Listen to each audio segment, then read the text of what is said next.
welcome to A Critical Dragon, where I talk about narrative in film, television, and in books. And this is a video, I'm going to do a prologue analysis of Brandon Sanderson's The Way of Kings, the Stormlight Archive, Book 1. And the reason I wanted to do this is quite often in my analysis of Stephen Erickson's Malazan Book of the Fallen and a lot of the stuff that I have on my channel at the minute as I'm working through that read, I keep mentioning show don't tell. I keep talking about the techniques that Erickson is using in his novels, and quite often then that appears that, you know, this is the technique, this is how this is meant to be done. And one of the easiest ways to illustrate different techniques is obviously show someone who uses a completely different technique. And Sanderson obviously is one of the most popular fantasy authors publishing at the minute. Wildly popular, very good writer, but has a completely different style. So I thought I would do a run through of the Prologue of the Way of Kings. That way I'm not spoiling anything for anyone. This is the prologue. The prologue is available online, which is, you know, how I got it, because I don't have an electronic copy of the book. But I think it's actually quite illustrative of a more tell, don't show approach. And this is not a bad thing. There are strengths and weaknesses to both approaches. And so I thought I would go through the prologue. It works out at about 4 pages of text, depending on font size. I'll try and do it. The easiest way, obviously, for you to follow along is, you know, if you have your book and to be looking at it at the same time. But I will try this to see if this works, to put it up on screen so you can see exactly what it is that I'm talking about. Okay, so I've divided up the prologue into 4 pages. Hopefully the text will be visible and legible on screen.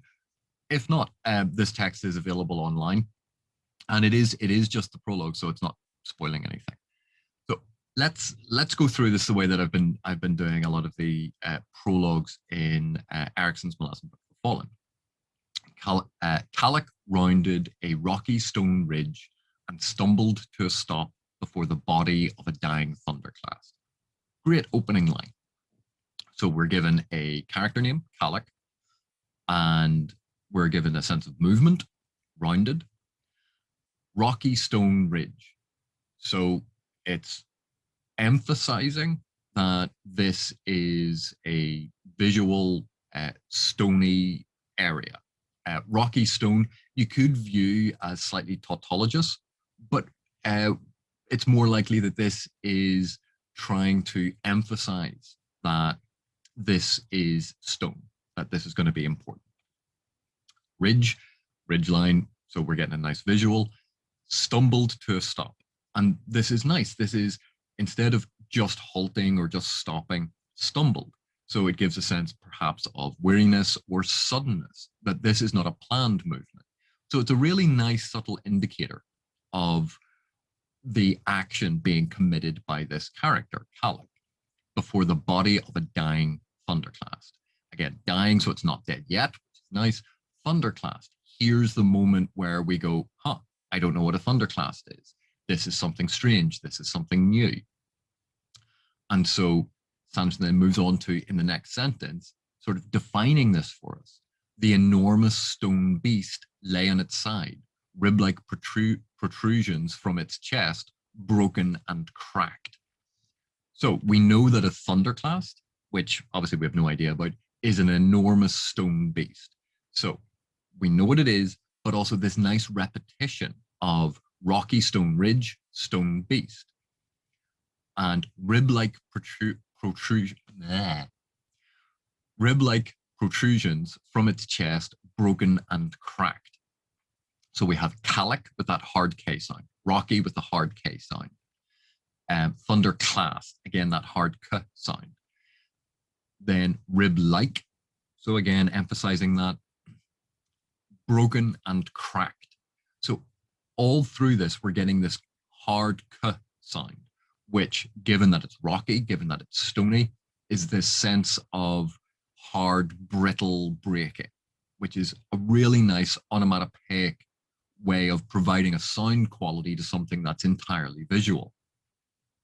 The monstrosity was vaguely skeletal in shape. So again, the repetition of that K sound, but also this is an enormous stone beast, but it is a monstrosity. So this is giving an implication both of size, but also that this is not a natural beast. It is not a natural animal. It is not a naturally occurring thing. It is monstrous, with all of the connotations that we have about monsters, that they are evil, that they are destructive, with unnaturally long limbs that sprouted from granite shoulders. So unnaturally long ties in with monstrosity. There's a good emphasis on this. Long limbs that sprouted from granite shoulders. So again, this sense of stone, of solidity, of rocks is being emphasized by granite shoulders, but it's also telling us and emphasizing and repeating that this is a stone beast. This beast is made of stone. The eyes were deep red spots on the arrowhead face. So, deep red spots. These are not natural eyes. Red, obviously a color of warning. Arrowhead face, both a visual description of the shape of the face, but because it's an arrowhead, we are thinking in terms of violence, of weapons, and of a certain period of technology. Arrows, as if created by a fire burning deep within the stone. So the eyes, these deep red spots, are a fire burning deep. Nice active description. It's burning. It's ongoing. And fire. So fire consumes. Fire is heat.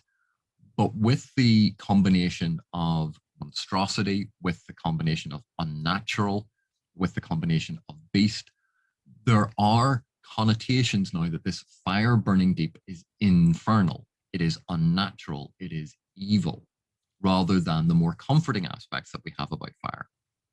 Then we're left with a nice, short, little, tiny sentence. They faded. Ends the paragraph. This thing dies. At the end of the paragraph, 2 words. And it's not a sudden death. They slowly disappear. So it is the life leaving. As unnatural as this life may be, it slowly dissipates. And that's actually a really nice opening paragraph. We get a very visual sense of the strangeness of this fantasy world. We get a sense that Calac is fighting these monsters or is in some way involved with these monsters, but on an opposing side, because Calac's perception of this entity, this thunderclast, is that it is a monster. So we get that oppositional sense.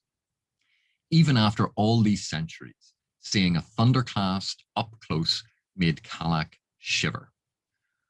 And this is really nice. So using the focus of the first paragraph, which is the thunderclast, we're now moving into a discussion and a revelation about the character that is perceiving it. So even after all these centuries, so Calac is extraordinarily long-lived, that Calac appears not to be a standard human like us. If Calac is a human at all, we don't know yet, because this is a fantasy world, we have no idea. But we know that Calac is long-lived. We also know Calac obviously is male. Seeing a thunderclast up close made Calac shiver.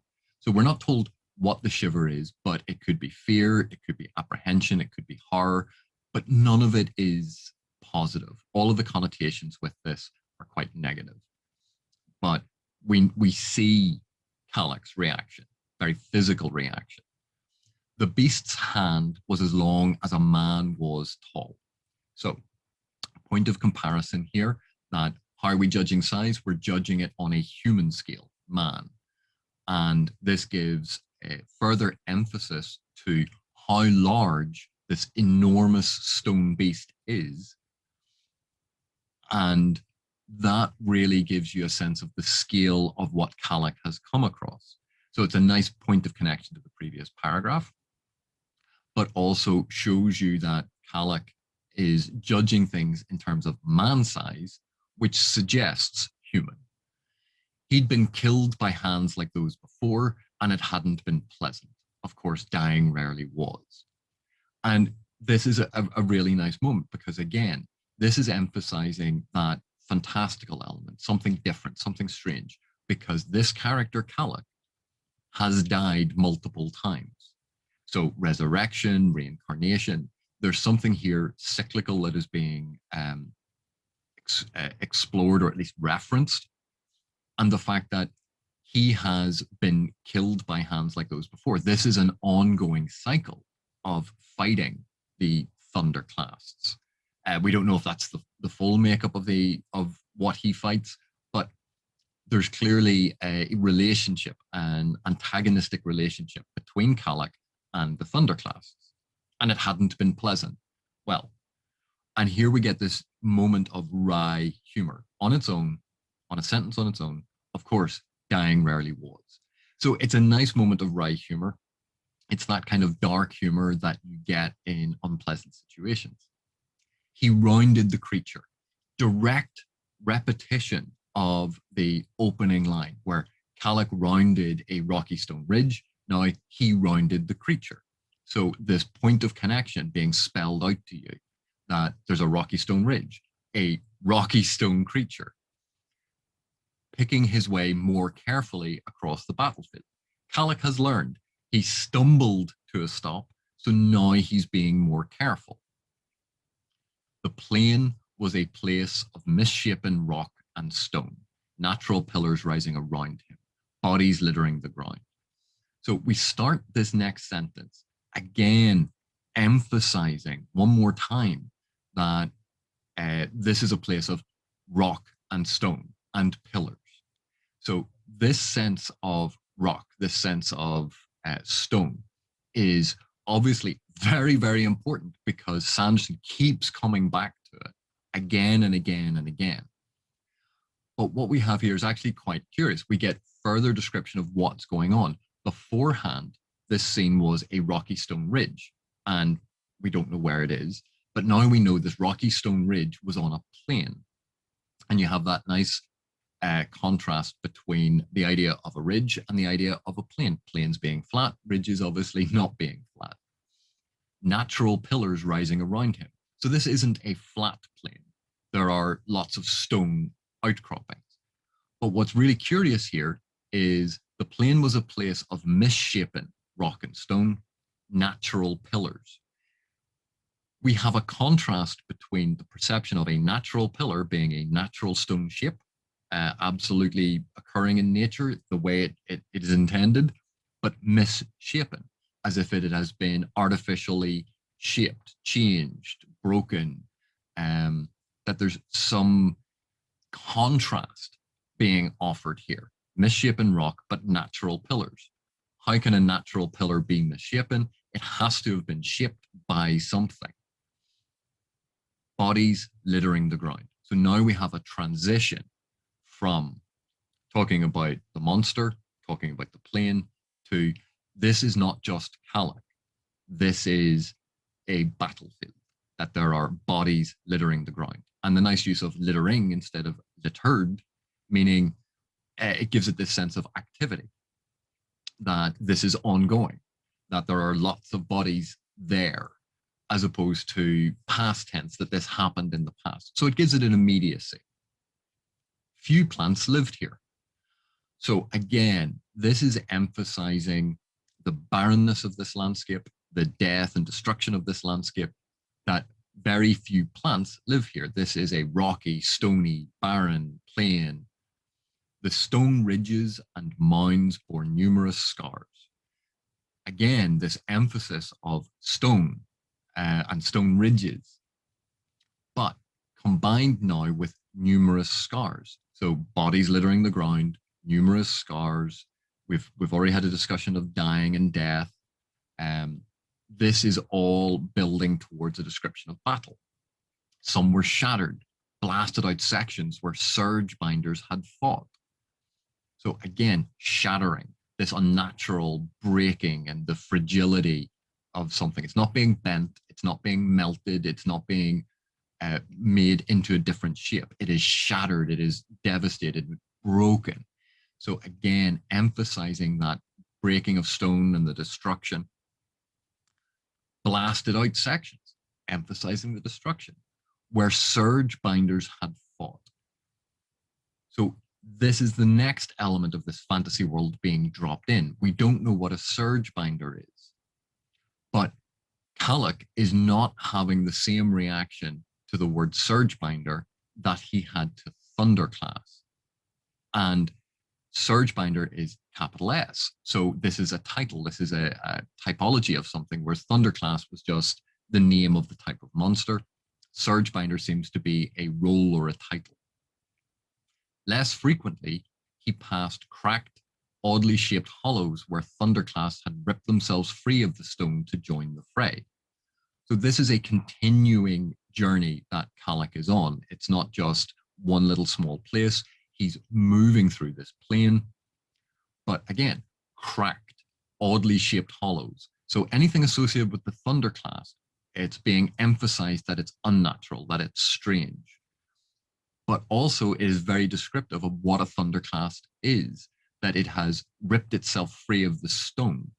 So these are artificial in some way, that this is, again, tying into that implication from the first paragraph, that this is some sort of spirit or demonic entity or unnatural thing giving life to stone. So we're getting implications of monsters created out of stone and given some sort of infernal agency. Had ripped themselves free of the stone to join the fray. Again, emphasizing violence, emphasizing damage and destruction. Many of the bodies around him were human. Many were not. Once again, emphasizing this is a fantasy world. So we would expect, reading about a battlefield, that bodies would be human. But now we're told that there are other things here. So an implication and suggestion of fantasy races, fantasy creatures. Blood mixed, red, orange, violet.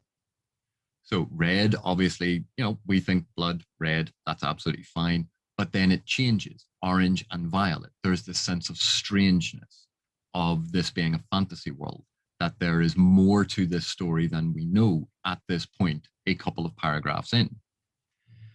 Though none of the bodies around him stirred, well, we're told that all of these bodies are dead, so it's probably a good thing that none of them are stirring. But why is this being emphasized? Because there's an indistinct haze of sounds hung in the air. So we have this miasma, this non-specific moaning and groaning, the moans of pain and cries of grief. So this is a battlefield. Lots of people are dead.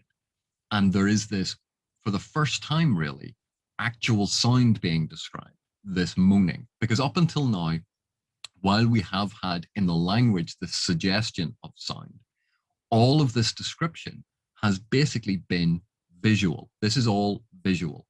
This is very cinematic. It's the panning shot establishing where we are, all visual information.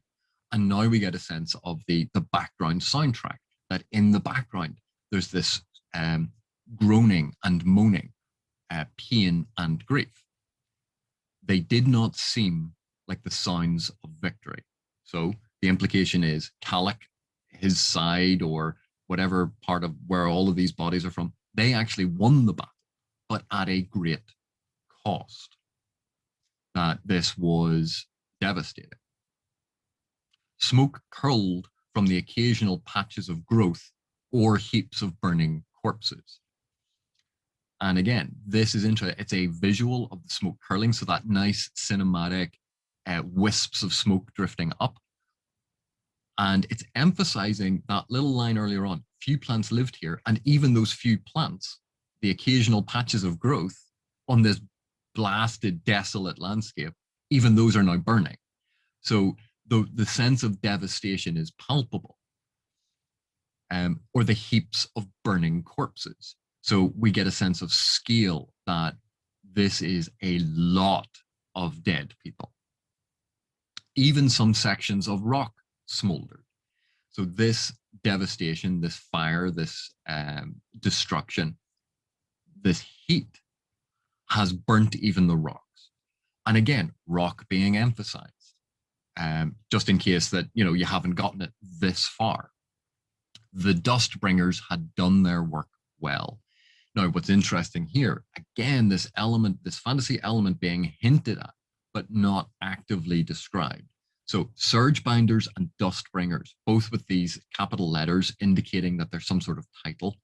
Kalik is obviously very familiar with them and therefore is not describing them. These are things that he takes for granted.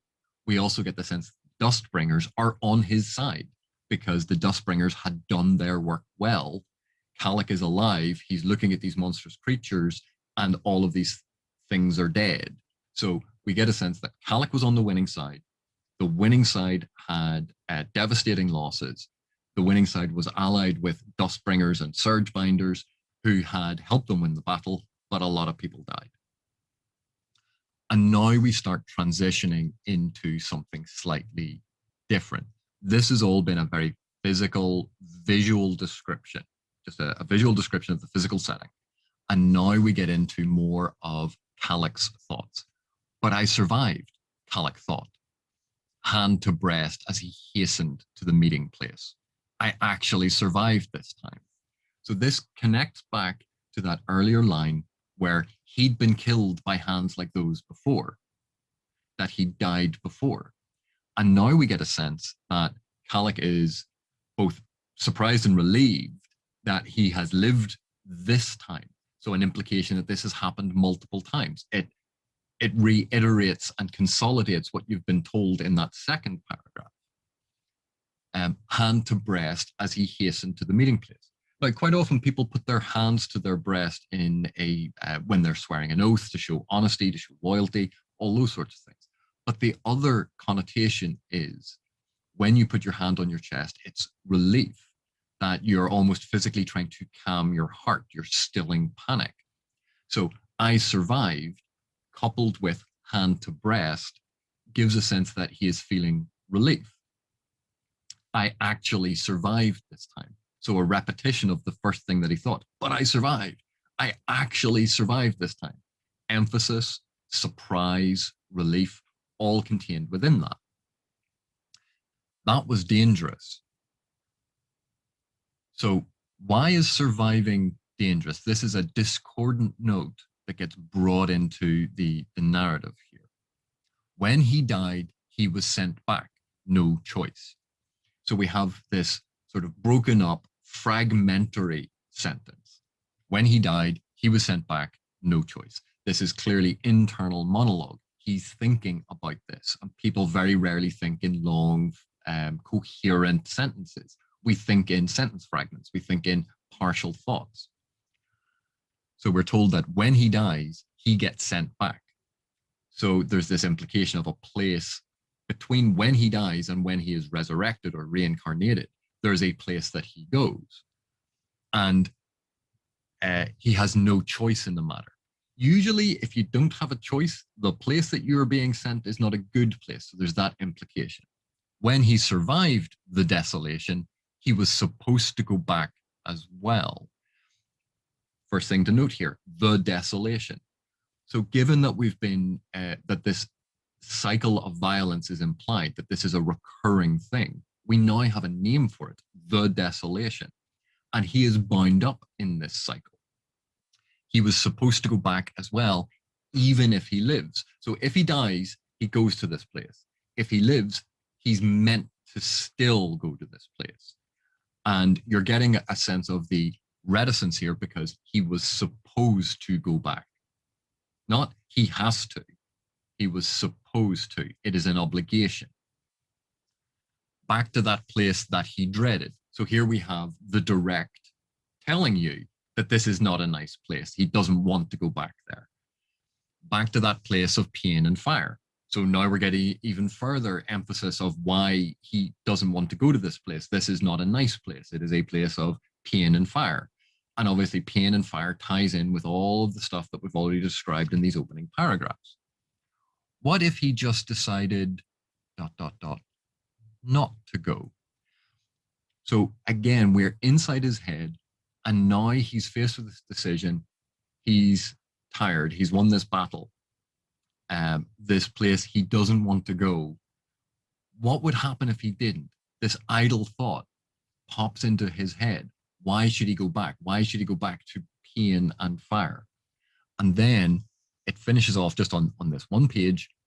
Perilous thoughts, perhaps traitorous thoughts. He hastened on his way. So he acknowledges to himself that he has an obligation.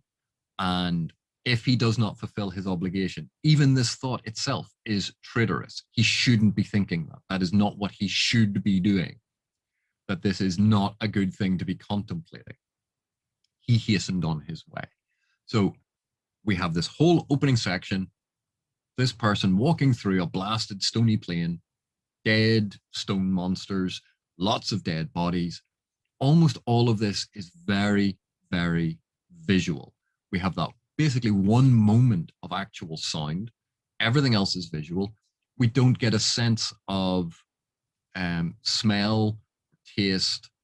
In fact, even tactile senses aren't really emphasized in this. This is all very visual, very cinematic. You can picture it in your mind. And you're in no doubt about any of the information here. It is very straightforward. It is not complicated. And anytime you might have missed something, Sanderson returns to it to give you an additional hand to go, no, like, here's the thing, pay attention to it. So moving on then to the second page here. We know that Kalik is hastening towards something. And we're now told the place of meeting was in the shadow of a large rock formation, a spire rising into the sky. So we know that Kalik is going to meet other people, place of meeting. There's a gathering is going to happen. And it's in the shadow of a large rock formation. Shadows, obviously, this idea of lack of light, and all of the associations we typically have with shadows, that these are not things that are necessarily good. Bad things happen in the shadows. Good things happen in the light of day. But when people are in shadows, they can do nefarious things. Of a large rock formation. So again, emphasizing this is a rocky plain, emphasizing the stone and the setting, and it is a spire rising into the sky. So this is a place on this plain that is very, very visible, that is noteworthy, and that is different to the rest because it's a plain, but there's a giant spire rising into the sky. So we have a nice juxtaposition with the rest of the descriptions, which have been talking about ridges and hollows and a very flat area. Here is something different. Here is something that is notable. As always, the 10 of them had decided upon it before the battle.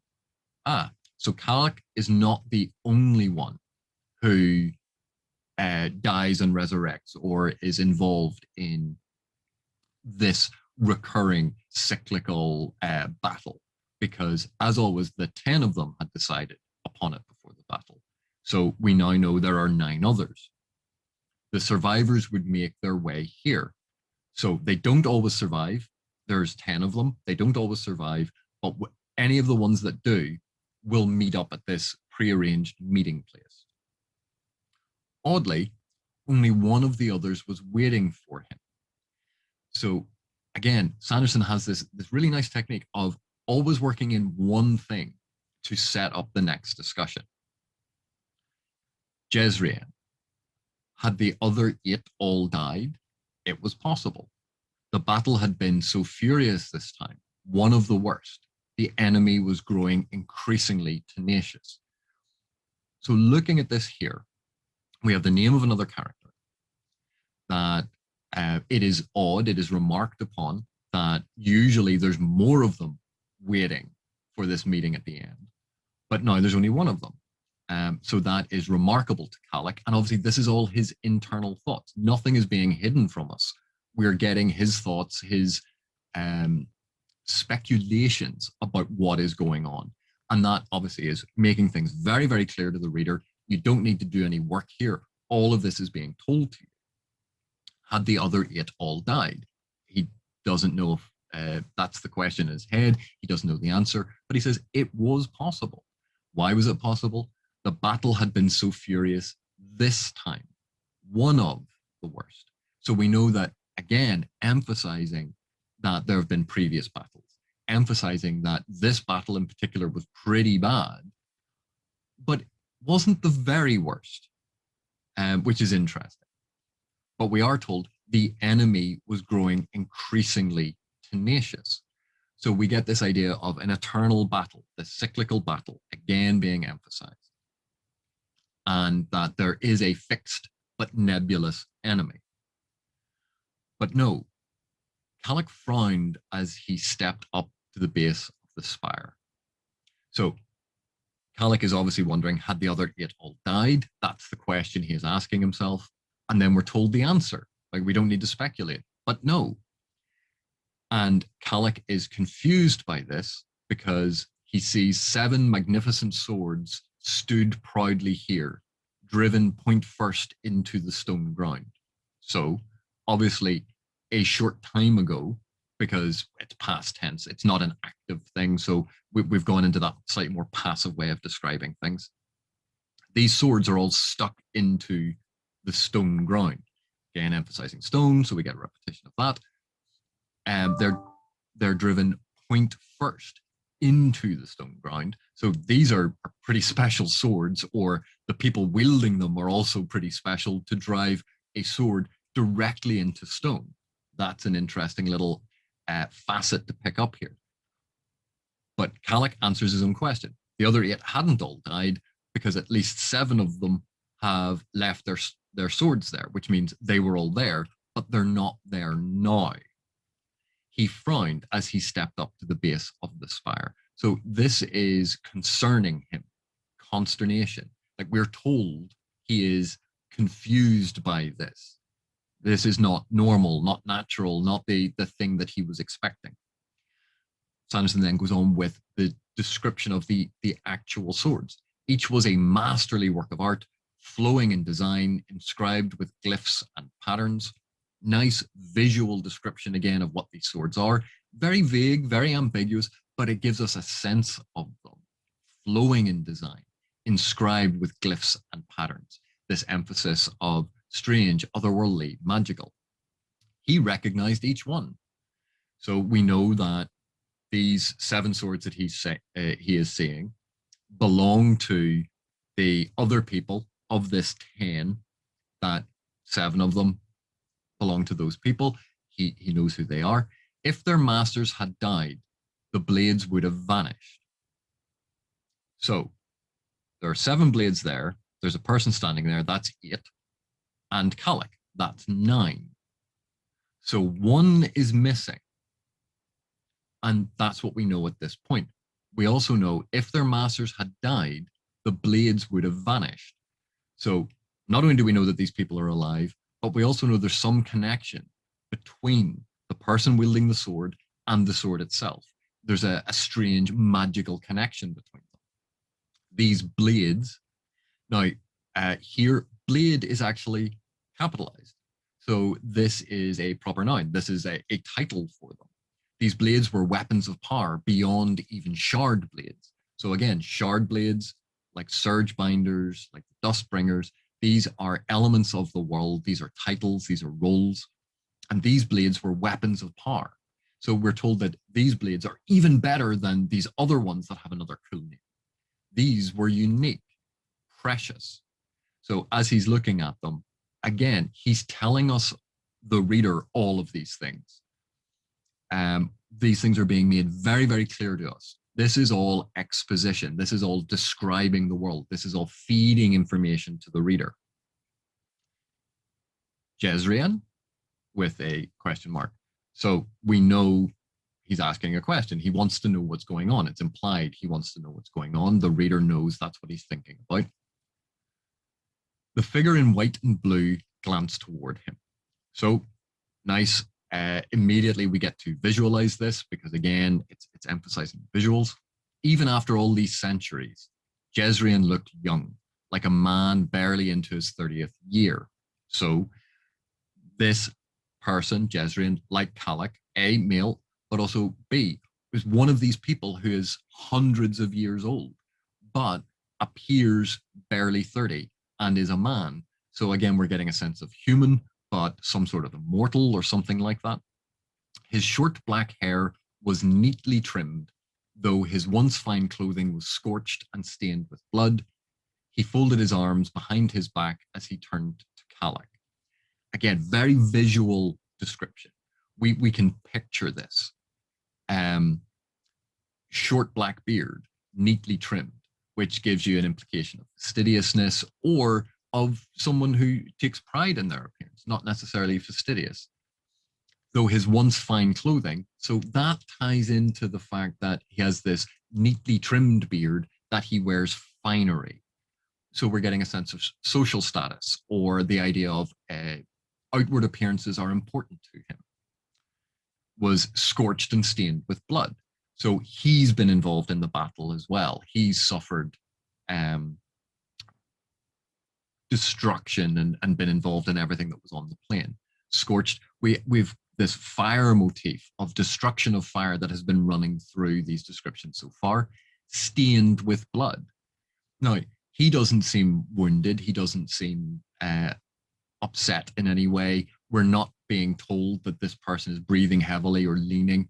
So we get the impression that he's stained with other people's blood, not his. He folded his arms behind his back as he turned to Kalak. And that's an interesting description. Again, very, very visual. He folded his arms behind his back. So this is an oratorical stance. What is this, Jezrien? Kalak asked. Where are the others? So again, Sanderson's making it very clear who's asking the question. You can't mistake the order and sequence of the dialogue here. So we have the implied question in the first Jezrien. We then have the repetition of this question again, in case we had missed it.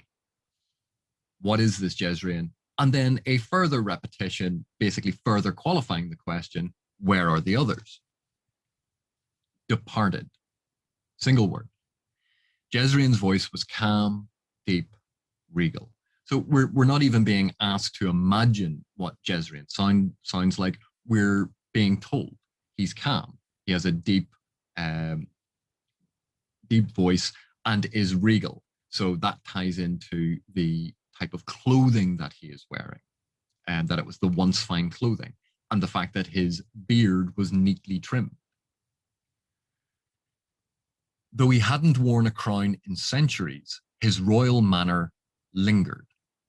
So not only are we told his voice is regal, we are then told that even though he hasn't worn a crown in centuries, so he has a regal voice. He used to wear a crown all the time. He doesn't wear it anymore.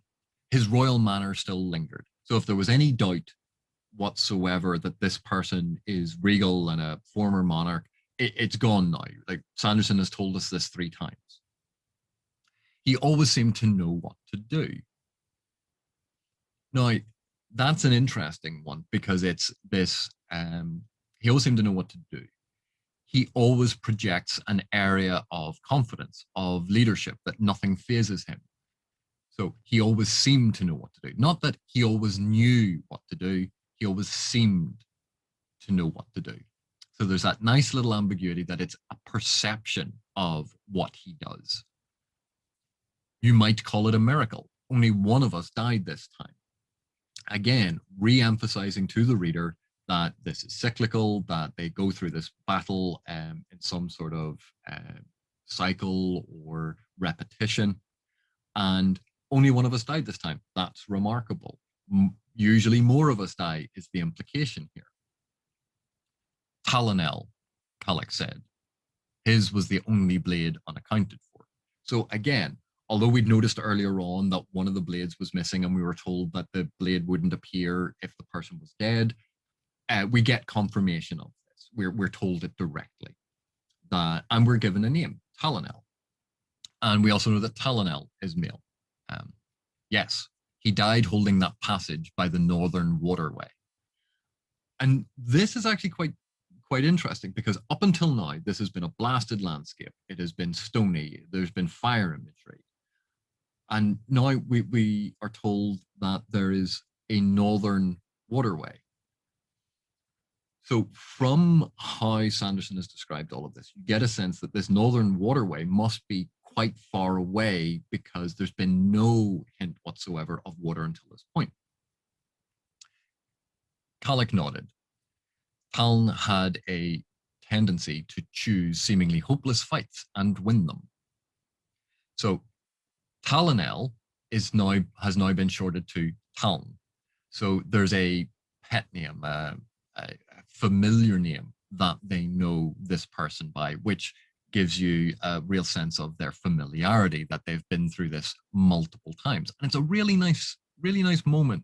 It's something a lot of writers forget about, is quite often your friends and your family, you have different names for them. Pet names, nicknames, shortened forms of their names, their full name and their title. We have a lot of flexibility with that in real life. But quite often in fantasy writing, authors seem to forget that and they go for, no, we have to be as clear as possible for the reader. And so a person has a name and that is all that is ever used because they don't want to confuse the reader. And Sanderson doesn't fear that here because obviously the context shows that he's talking about this person. But we also then get additional information. We're told additional information about Talonel or Talon. He had a tendency to choose seemingly hopeless fights and win them. So he is one of these tilting at windmills. He will choose something that is incredibly difficult and he will succeed. And then it sort of undercuts this point nicely with almost a bit of dark humor. He also had a tendency to die in the process. So like that moment of humor on the first page, it's emphasizing that, yeah, he might win the battle, but he ends up dead at the end of it. But then we see him next time. Then we get this reiteration and recall of what happens to them when they die or what happens to them when they win, that they have to go back to. He would be back now in the place where they went between desolations, the place of nightmares. So again, Sanderson's making sure that you haven't missed the point. He's telling you that, yeah, earlier on when I said when they died, they went to this place, and when they don't die, they're still meant to go back to this place, and this is a bad place. And he's confirmed, yes, these battles are called desolations. Yes, when they die, whether they die or live, they are meant to go to this place in between. And yes, it was described as a place of pain and fire. And yes, this is a place of nightmares. Sanderson wants to make sure that you don't miss anything, that this is all spelled out to you, that this is obvious, and the reader is very, very comfortable knowing, I know exactly what is going on and I don't have to do any work to try and figure these things out. Kalik found himself shaking. Now, earlier on, when he saw the Thunderclast, he had shivered, and now he is shaking.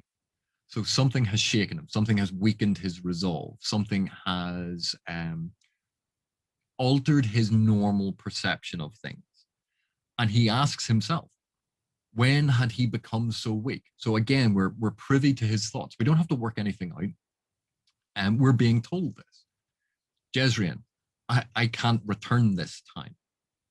Kalik whispered the words, stepping up and gripping the other man's arm. So we are in no doubt whatsoever. Kalik doesn't want to go back. He is tired. He is broken.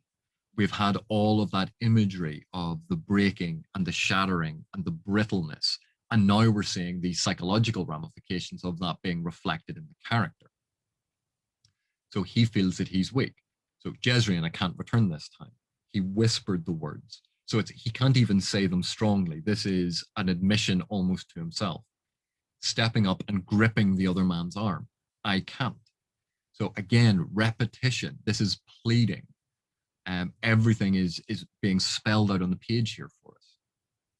Calic felt something within him break at the admission. So again, in case you had missed the implications of these things, Sanderson makes it very, very clear and tells us this straight away.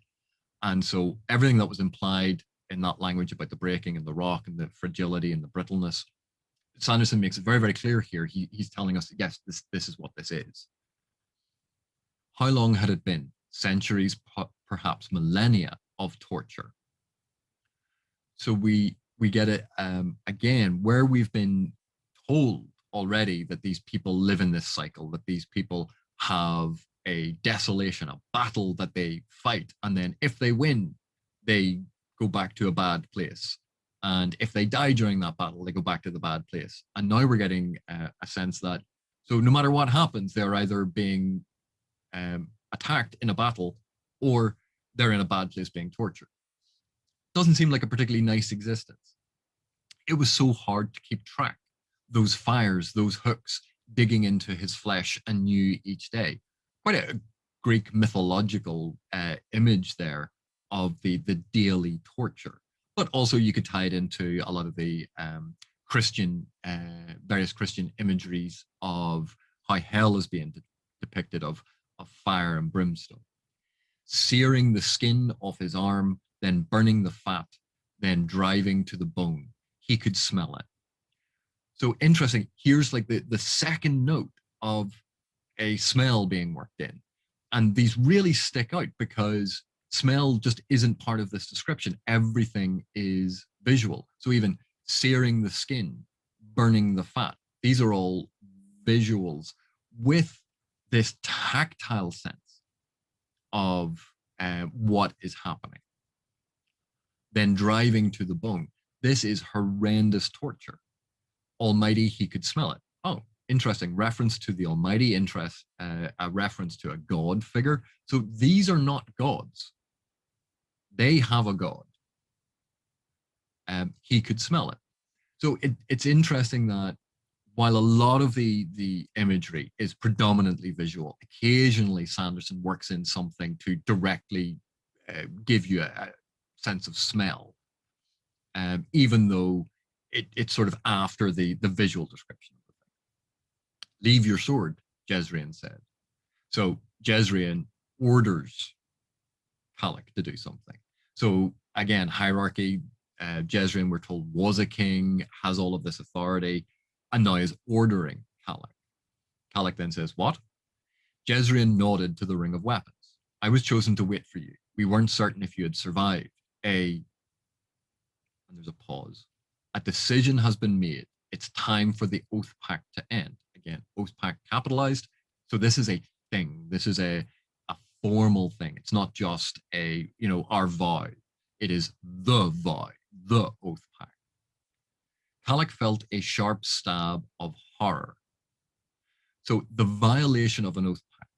We know that this traitorous thought had entered his head earlier. And now he feels a sharp stab of horror. He doesn't want to go back. So all of this is pointing to the fact that the oath pact has something to do with their resurrection cycle. Calic felt a sharp stab of horror. What will that do? Then we have reference to another person. Ishar believes that so long as there's one of us still bound to the oath pact, it may be enough. There is a chance we might end the cycle of desolations. So their oath pact is being directly connected to this cycle that they are on, their immortality, these battles, and their torture. Everything is tied up into this. And now, basically, it seems that they're all fed up and they want to try something else. And only one of them has died, so one of them has gone back. And so they're saying, well, why do the rest of us have to go? Calic earlier on said that he was supposed to go back even if he won. But here they're going, well, why would we? Why do we have to go back? One of us is already there. Do all of us need to go? Calic looked into the immortal king's eyes. So again, emphasizing that this person is a king. Black smoke rose from a small patch to their left. Again, going back to that image of little tendrils of smoke wisping up everywhere that were still on this battlefield. Groans of the dying haunted them from behind. Now, oddly enough, all of those bodies earlier on were described as motionless, but now some of them are dying, so we would assume some level of motion.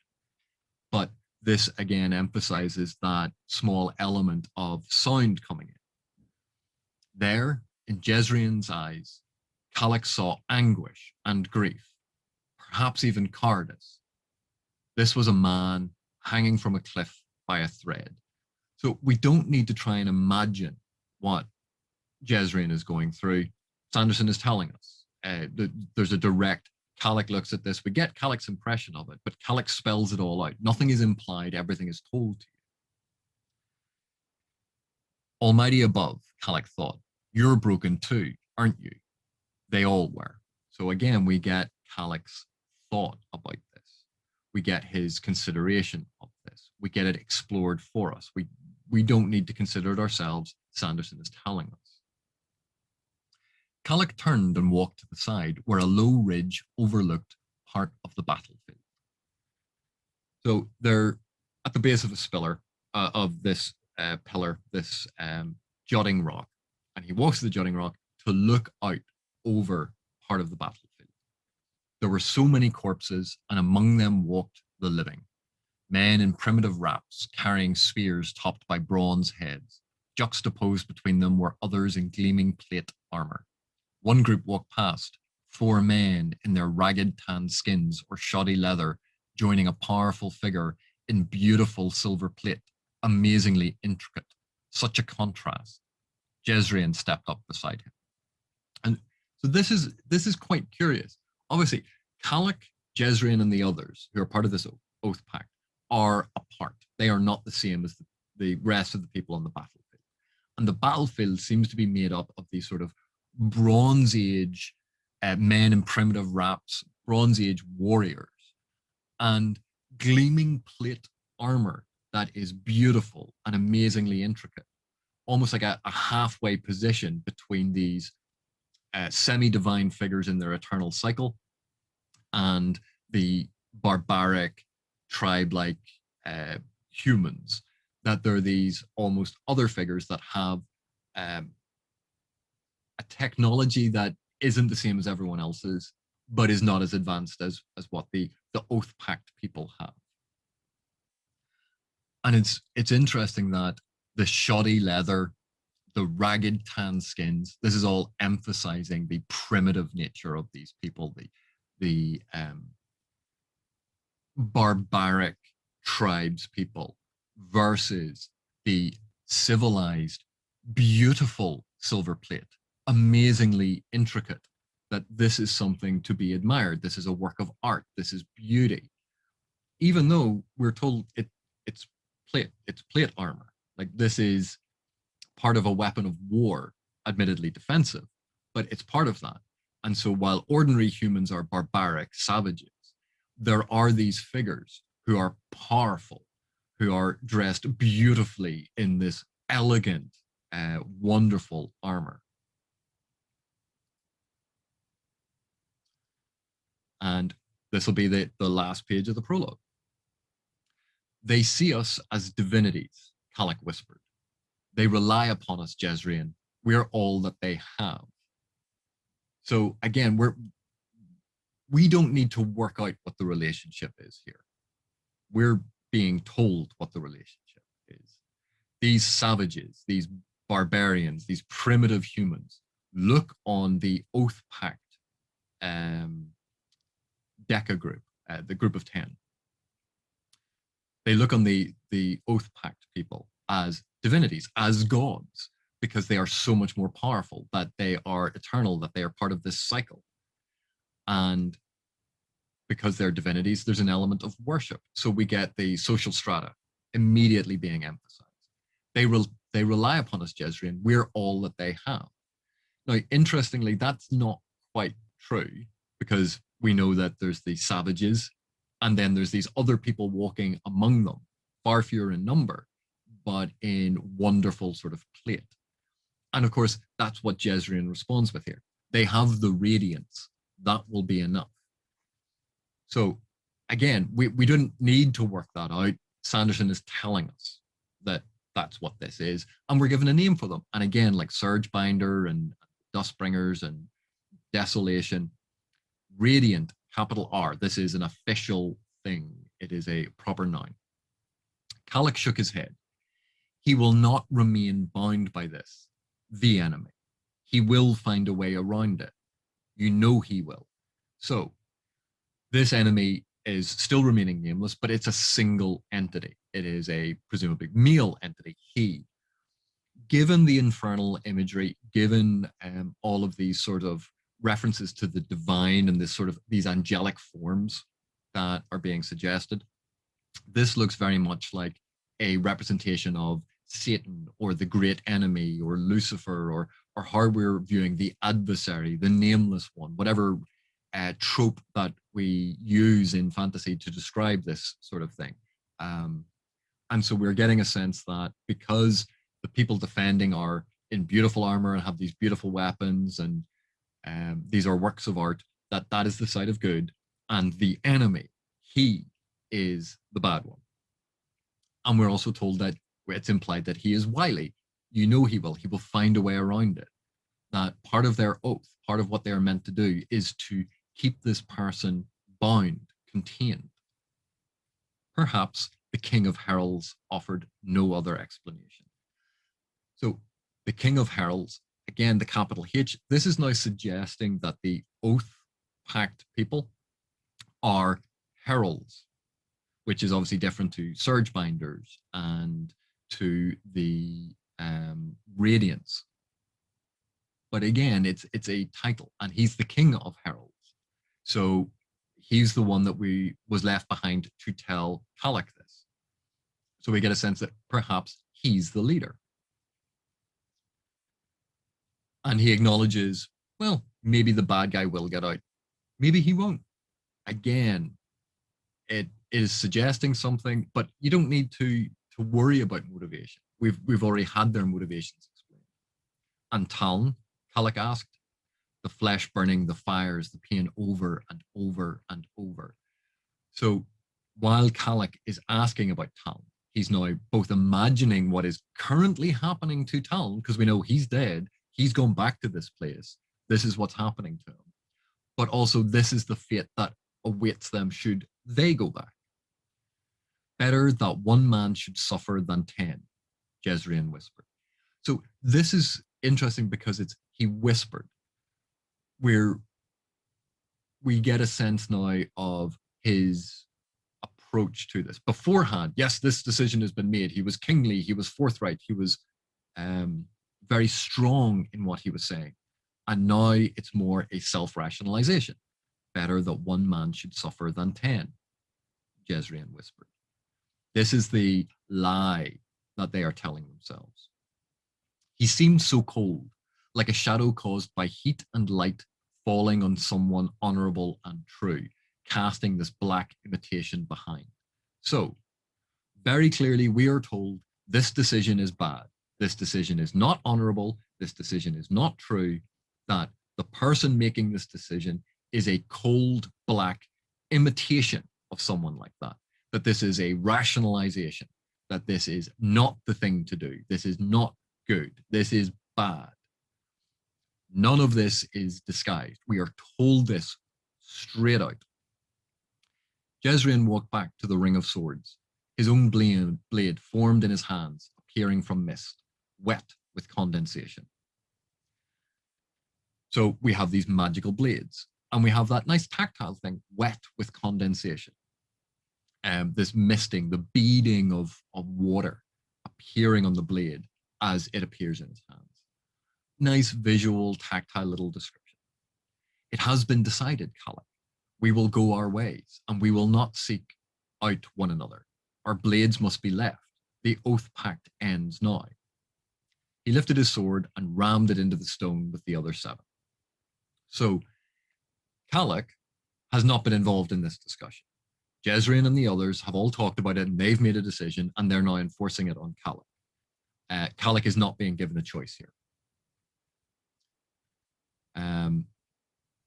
and they've decided not to seek each other out. Why wouldn't you seek out the people that you've known for centuries? Well, when you've betrayed one of your own, when you've left them to suffer in your place without taking your place beside them, when you've betrayed your oath, probably not a good idea to hang around with the people who are going to remind you of that fact every time you see them. Because when you look at them, you'll go, yeah, we should both be down there. So this seems very cowardly. The reason they're not meeting up is they're cards. They have broken their oath and they don't want to be reminded of the fact. They're going to try and forget it.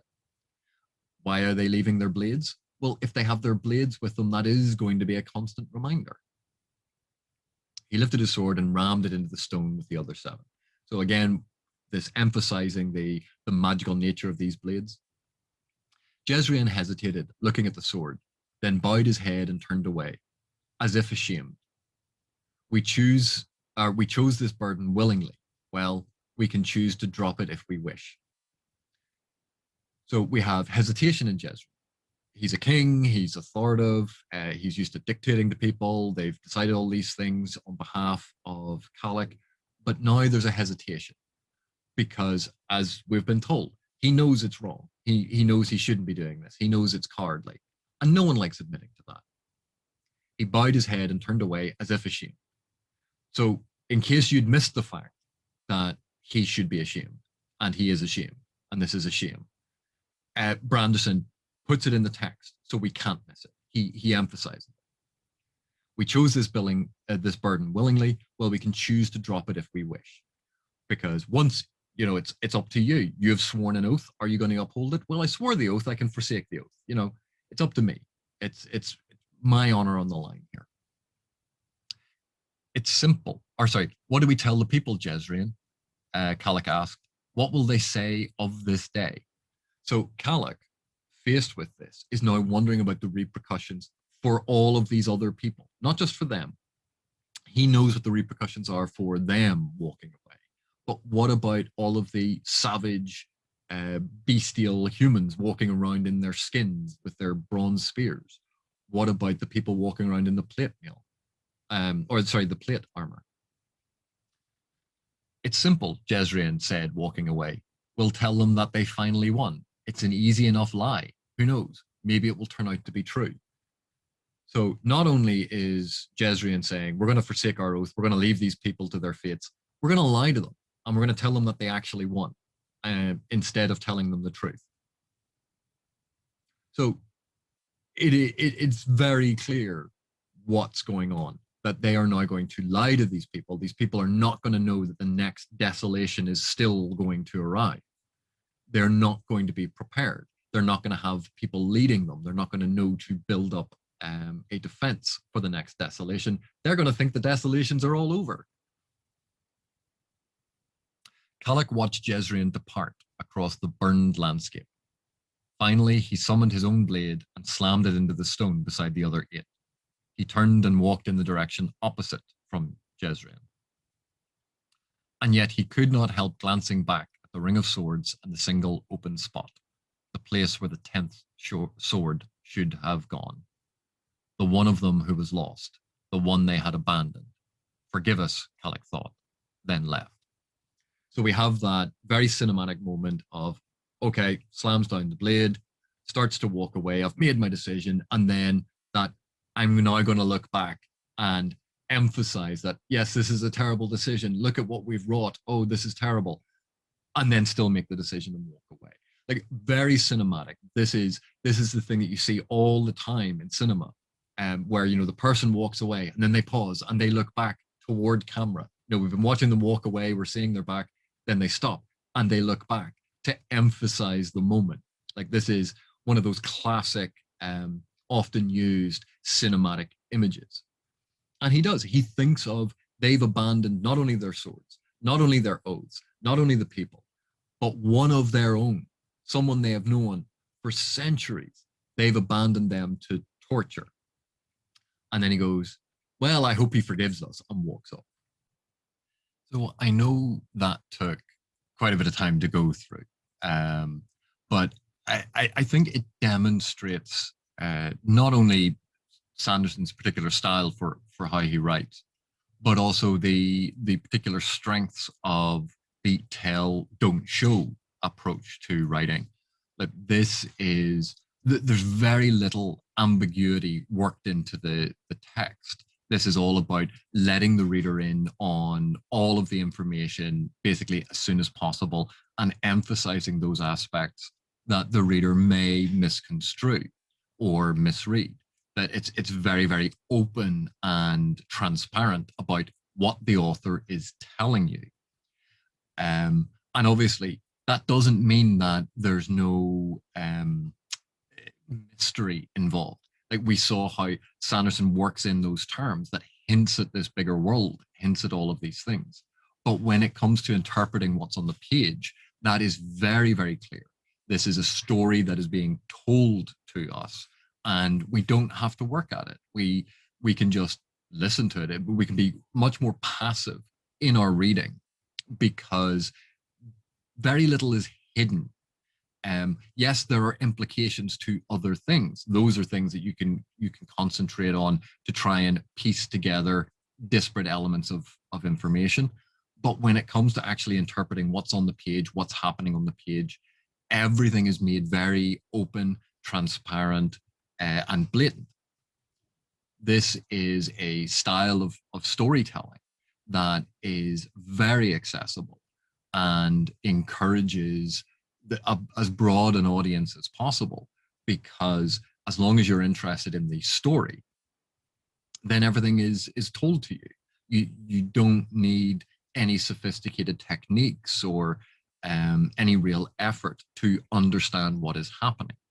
And also, we saw from that prologue, the prelude to The Way of Kings, Sanderson's style is very cinematic. It's very visual. This is a style that sort of fits in with the modern conception of storytelling in an age when we have binge watching films and binge watching TV shows, and the audiovisual style of storytelling, that this seems almost written for the screen. This is a style of storytelling that we are very, very familiar with. As opposed to if you go back to the 18th and 19th and even early 20th century, where you didn't have visual storytelling as the narrative norm. This is technologically linked. We didn't have TVs in every house or TVs in every bedroom of every house. Back then, it was much more about interpreting the text and creating these worlds. What Sanderson does exceptionally well, is create this very visual, straightforward image for the reader to view, and gives you all of those pieces of information. And in case you miss it, in case you miss the implication that he has worked in, he then returns to it slightly later. So you can look at it in terms of he foreshadows the thing that he is about to tell you. And we saw that repeatedly all the way through, where the implications about the bad place we saw from the flames in the eye of the Thunderclast. Then it gets returned to in Calic's thoughts. Then it gets expressed directly and explicitly. And then we have the very vivid description of the actual torture they undergo. That each of those is building on the previous. That we do have this progression through the narrative. But at no point is the reader floundering and trying to work things out. This is, you can just relax, read it, and everything is given to you. So it's a very easy reading experience in a lot of ways, because nothing is disguised, nothing is hidden from you, and nothing is simply implied, and it's up to you to work it out. A lot of this is right there on the page, open, and you don't need to interpret. You are told. And again, none of this is to say that there aren't aspects of Sanderson's work, particularly because it's all part of the Cosmere, where we have hints of this thing in this world is actually linked to that thing in the other world. Those are when you read all of the different books, you can start putting those points of connection together because they aren't expressed, because each of the novels is predominantly focalized on that world and not necessarily is aware of these other worlds. So when we have those characters who move between worlds, that is a sort of a nugget of a grander meta narrative, a meta arc that will be explored. That's where the intrigue is, I think, for a lot of Sanderson's books. The intrigue is not in deconstructing and engaging with the text in front of you. It's once all of this is done, however long in the future that is, that you can then start mapping out the points of connection. But these points of connection are not hidden, again, because all of this is being told to you. You mightn't be given in that one moment the thing that's going to explain everything. But if this sort of tell, don't show technique is a hallmark of Sanderson's writing, I would honestly expect that at some point in the telling of the Cosmere across all these different series, that there will be a book that will be from the perspective of someone who moves between these different worlds, who is going to explain everything to us. That it's not going to be reliant upon trying to work things out over time, and it's never going to be revealed. You just have to piece it together yourself. That seems to be the antithesis of what Sanderson does with his writing. But again, like we saw how there was the repetition of the stone. We saw how a lot of these things were being explored. We saw how he constantly referred back to and consolidated those images. So I think that sort of approach to the prologue, I think shows the strength of a tell, don't show approach. You know, it makes it easy on the reader. It makes it less complicated to read. And in an era of trying to squeeze in a half-hour reading here or listening to 15 minutes of an audiobook there, you can see the attraction of that very straightforward narrative style. That this is something that appeals to people who can't sit and engage deeply with the text. And then you can always go back through it and try and pick out those little moments and connect them to other parts in the broader series. Like reading is phenomenal. I love it. I love narrative. I love these different techniques. But I thought you might enjoy that as a bit of a change from what I normally do. Anyway, thank you very much for watching, and I hope to see you in the next one.